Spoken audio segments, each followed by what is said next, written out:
Welcome to In the Right Mind. I am interviewing today author Trever Bierschbach. Did I say it right?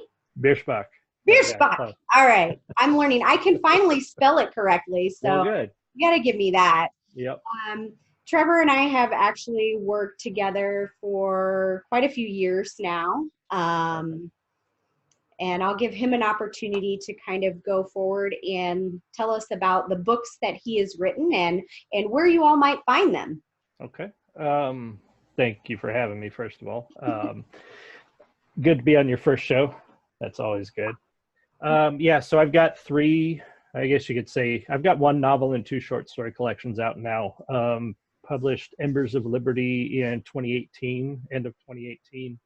And then shortly after that, I put together my first short story collection, When Heroes Rise, and released that at the beginning of 2019.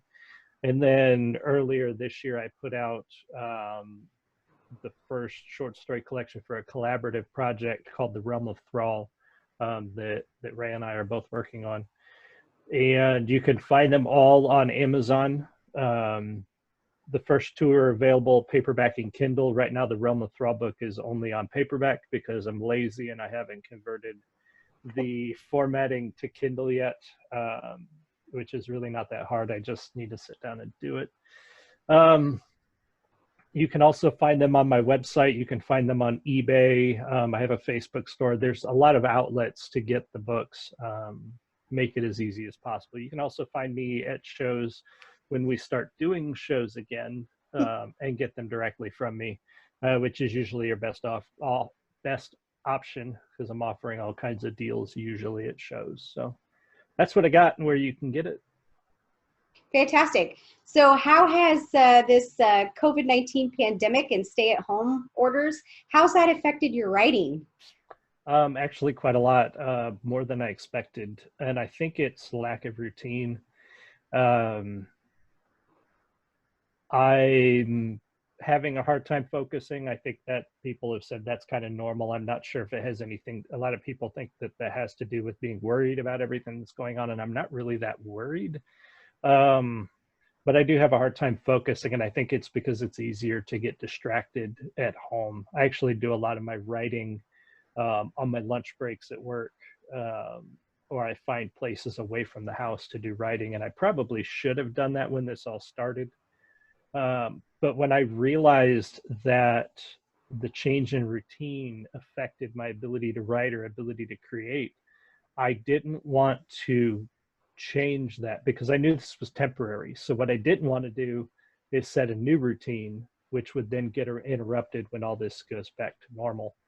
That was kind of my fear. A couple weeks into it, I realized I'm not writing. I haven't written hardly a word through this whole thing, and I figured it was because I wasn't doing my normal things. And I just said, I'm not going to change that though. I'm not going to try to find a new routine just to mess it up again in a month or two. It just didn't make any sense.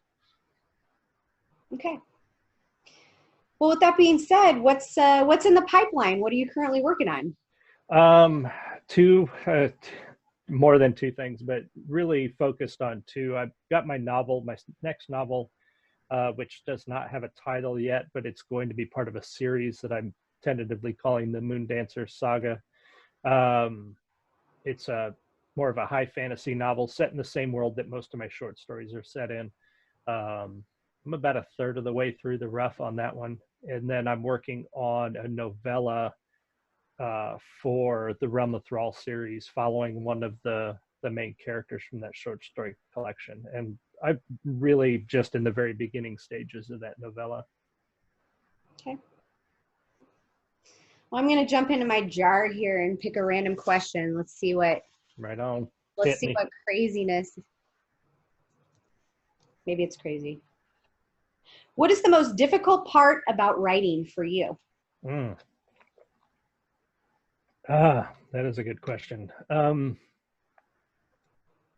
Probably the process. The hardest part about the process is discipline, I think. And I am not a person that does a lot of planning. I'm what they call a pantser. I write by the seat of my pants. I don't have an outline. I rarely have a detailed roadmap of a story. I usually know where it's going to start, and I know where it's going to end, and I know what the characters are like. So a lot of my writing process is sitting down and writing and putting those characters in situations and then figuring out how they're going to get out of them. And then I'm inspired with where are they going to go next? What's going to happen to them next? But because of that, I think discipline, to be a writer, to be a dedicated writer, you really do have to set aside time to write. And I was good about it for a while. Then again, my routine changed, but setting at a specific time, getting up either first thing in the morning or doing it right after work or whatever it is you do, you need to set a specific time. And that I struggle with, the discipline of setting aside time to do that. As far as in the writing, the most difficult thing I think is when I have to do something awful to a character that I've come to care about. A lot of people who don't write may not really understand that the characters we create become real people to us. We know more about them than we know about the people we know in our real lives, because we've created their entire character. We know their history, we know where they came from, and we know their hopes and dreams and all this other stuff. So we come to love them like real people.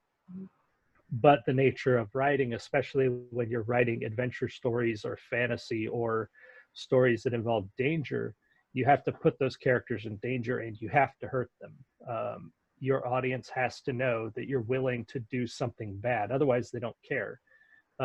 If you have a main character that goes through the whole story and nothing bad ever happens to them, and you let your reader know nothing bad will ever happen to them, your reader has no reason to care about that character because they'll be fine.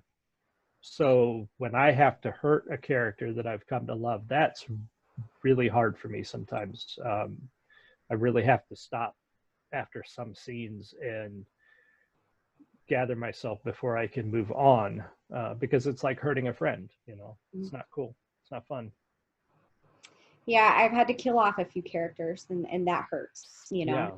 I mean, and the death has to mean something. Right. So you do kind of have to recollect yourself after you've spent and invested so much time and energy and learning the ins and outs of this character. To have to do something terrible to them is definitely, Right. Yeah. Yeah, for sure. That is difficult. Yeah. All right, let's see what else we got here. Would you rather be a bestseller with your real name and people stopping you everywhere you go, or a pen name where no one knows who you are? Well, I write under my real name. And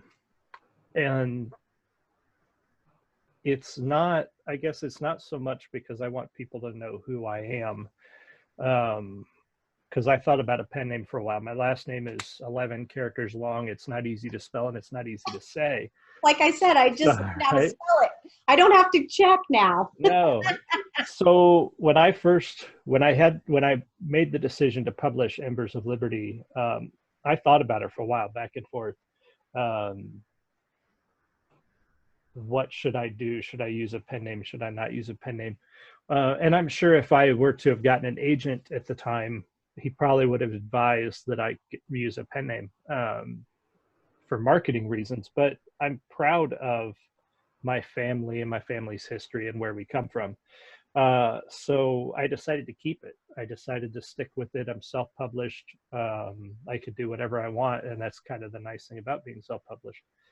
So yeah, I think I'd rather be, a bestseller under my own name. And it really has nothing to do with recognition of me. It's just more, I don't see a need to hide my background just to write a book, Sure. And I think this is why, Trevor and I do a lot of, when we do conventions, sometimes we'll do little panels and whatnot. And I think what makes our panels so dynamic is that, he said he's that pantser writer. I'm the planner writer. So you get a perspective from both sides. Right. Trevor writes under his own name. I write under a pen name. So you have two differing opinions on that as well. And so I think it offers the audience an interesting perspective from two different styles, I guess you will. Absolutely. So it's kind of nice to offer that to people. And I think that's why our panels work very well. So Right. And on what I said, like, I don't think there's anything wrong with using a pen name. no, It really comes down to personal, why, everybody uses a pen name for different reasons. Some authors use a pen name because they're going to write outside their genre, like Anne Rice. Anne Rice writes erotica. Not a lot of people know that Anne Rice writes erotica under the name Anne Claire. So she's not going to write, like, she wrote a whole series about the taming of Sleeping Beauty. She's not going to write that under the Anne Rice name that she's known for writing her vampire books. So, because when somebody picks that up, they're expecting an Anne Rice book with her name right. on it. And Yeah, if it's something exactly. different, they'll be upset about it. Exactly. So there's all kinds of different reasons to do it. Yeah, I mean, my reason was just I did want kind of the privacy. Mm-hmm. So that was my reasoning behind it. But it's an individual decision. Right. Same thing with the choice of, there's no right or wrong way to write a book. Right. And I get really aggravated, I think, whenever people try to pigeonhole aspiring authors and telling them that they have to do something a certain way. Right. That you have to write 500 words a day, otherwise you're not considered a writer. There's no right or wrong, and I really feel like people shouldn't impose their own beliefs onto somebody else. Exactly. You want to be a writer, be a writer. There is no definition of it. If you wrote something, guess what? You're a writer. Yeah. I think the best I've heard that said is, another author can teach you how they got published. They can't teach you how you're going to get published. Nope. And because getting published, especially getting traditionally published, like, it's really not that hard to be self-published today. You put 10,000 words in a text file and you upload it to Amazon and you're a published author. Selling, it's a whole different ballgame, but getting traditionally published is, like I've said before, is like getting struck by lightning and eaten by a shark at the same time. Your odds are pretty slim. When it happens, it's awesome, but no two authors did it the same way. So for one author to say this is how you're going to get published, no, that's how they got published. Mm-hmm. You can follow those same steps and not get eaten by that shark. So you just never know. Very true. I know that there is a stigma out there. We talked about independent publishing on Amazon. I know I've run across it too, is that people feel like the independent publishing platform is inferior to the traditional platform. What are your thoughts on that? I actually recently wrote about that in my newsletter. Where can we find the newsletter? You can, if you go to treverbierschbach.com, you can subscribe, or there's a subscribe button right there for the newsletter. I don't share the email address with anybody. You get the newsletter once a month, and every new subscriber every month, I draw from that month's new subscribers to send them a copy of When Heroes Rise. So you get a chance to win a book the month you subscribe. You get a little newsletter, which again, it's once a month. You're not going to get spammed with anything else. But as far as traditional versus, I mean, I understand where the stigma comes from, and part of it is it's so complicated. Part of it is because how easy it is to become self-published today. When I first started writing 20 years ago, when I really thought I was going to be a serious writer, I wrote a really awful book. And back then, to get self-published, you could do it, but you had to have about $5,000 to drop, because you had to, not only did you have to pay for the whole process, but you had to order a certain, like, it wasn't print on demand back then. No. You had to order, I don't even remember what the number was, but it was a lot, like 1,000 copies or something ridiculous. And then you got to store those someplace. Right. Exactly. And if you've never ordered your own books, you have not, like, when I got my first box of books, so when I published Embers, I only ordered like 30. Yeah. It was a big box. I couldn't imagine 1,000. Like, where would I put that? So part of it is the market is so inundated now with indie books, which I've stopped calling them self-published, partly because of the stigma, but also because every other industry out there, it's indie music, indie movies, indie comics, indie this, indie that. But when you get to books, everybody's like, oh, those are self-published, and they seem to look down their nose on that. And that's kind of the part of it that bothers me. Yes, there is a lot of garbage out there. There's a lot of garbage out there in Barnes and Noble. Mm-hmm. A lot of people get published because they are the right person with the right story at the right time that a publisher thinks they can sell. It doesn't necessarily mean they're good. It doesn't mean their story's good. It means that the publisher thinks they can sell it. Now, that just means they think they can market it well enough to get a certain number of people to buy the book. It doesn't mean that doesn't mean all those people are going to like that book. Mm-hmm. So they're not, especially a new author, especially a very first published author, they're not selling a name. They're selling an image. They're selling here's a story about young kids from diverse backgrounds by a diverse author coming out at just the right time of the year. And the sad thing is it has nothing to do with whether they think that author is good. It has to do with, does that look good when the book hits the market so that they can sell enough copies to make a profit? So you go into Barnes and Noble and, a lot of people go in there looking for the Stephen Kings and the Anne Rices and George Martins and all those others. But then you've also got this wall of newly released books and a lot of names you've never heard of before. And they're hoping that the book cover in the back of the book catches you, or the advertising catches you. You have no idea. And it's when it comes to the second, third, and fourth book that then, if they keep you around, yeah, sure, maybe you were good then. Or you sold enough that they think they can sell the second one. So with indie, you got to do all that yourself.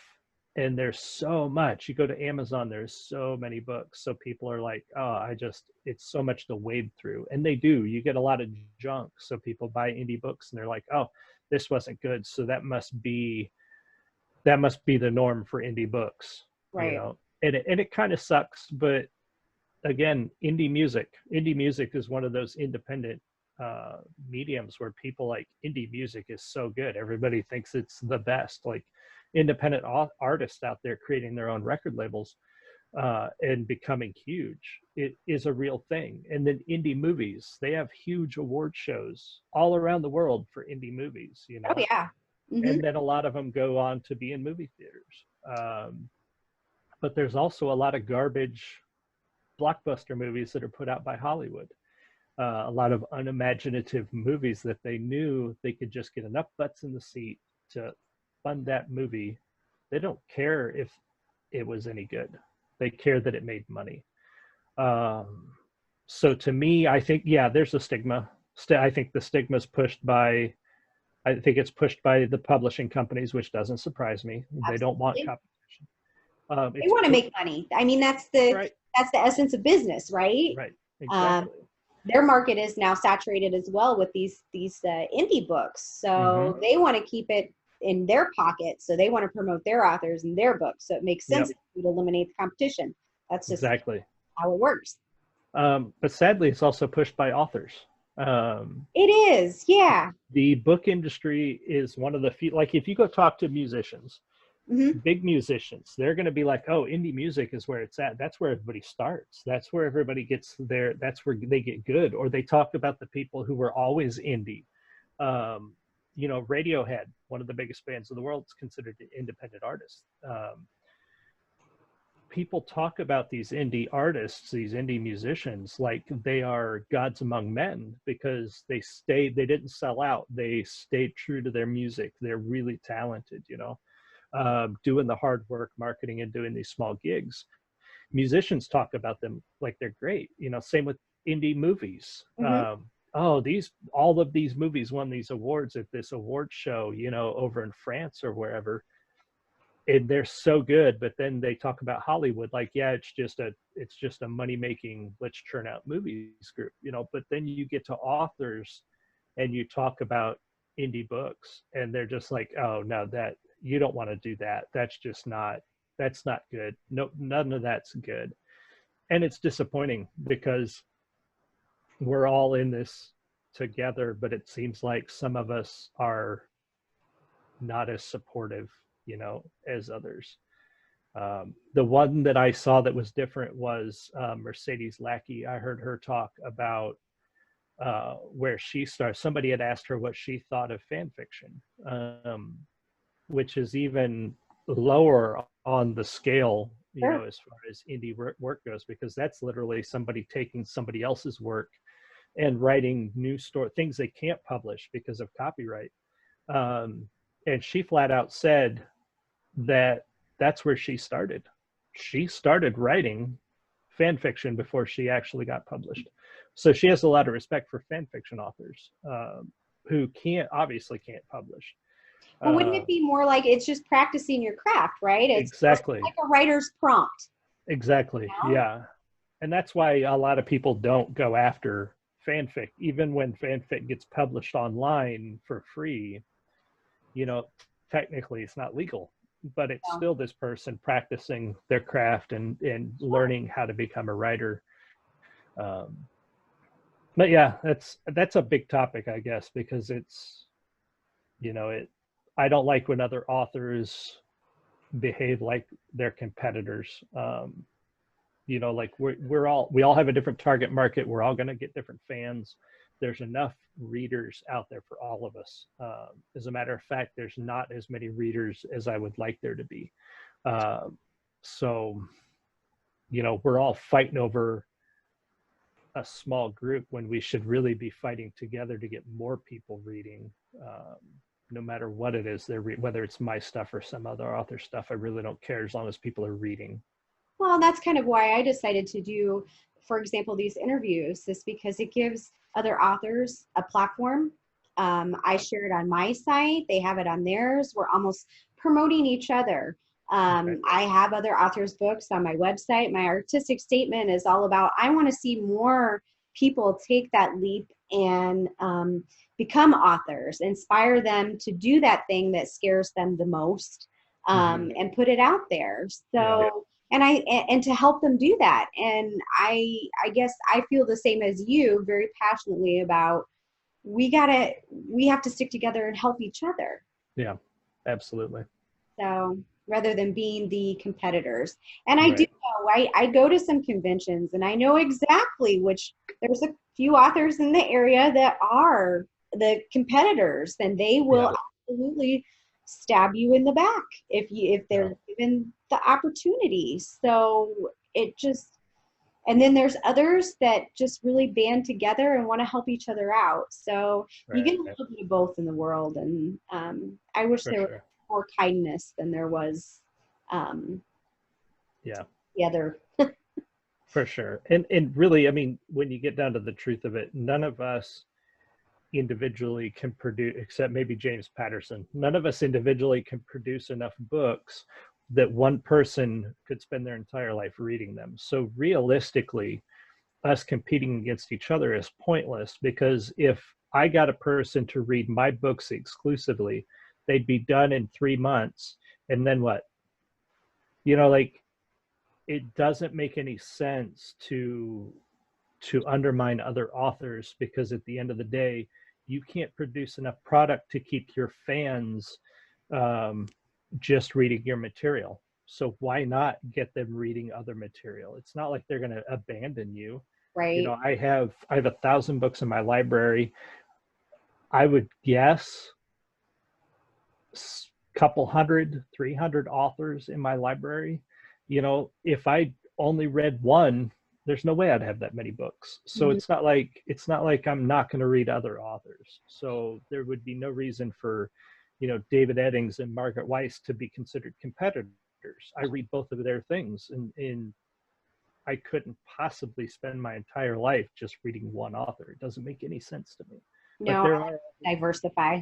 Yeah, and they do that. It's weird. It's weird that authors do that to each other. Yeah, I know. I try to, if somebody stops at a booth and I'm at a convention, I try to ask them, if they're browsing, well, what kind of books do you like to read? Right. And if it's something that's not on my table and I know it's on somebody else's table, I will absolutely send them. I said, you know what? this is what I have on this table, but if that's what you're really, really interested in, you need to go check out this person's table. Right. There's Yeah. nothing wrong with making a sale for another author. No, that's the way it should be. Yeah, for sure. So, all right. Hey, well, these were some great topics of conversation. Like they were some pretty deep topics. These might be a blog or a further discussion maybe later, kind of put a pin in it and come back to it and whatnot. Oh, for sure. Thank you so much for being my Absolutely. interview. And I'm hoping to get some other authors signed up and get some interviews and hopefully help you promote your work, and looking forward to more interviews in the future. Yeah, definitely. Thanks. Thank you.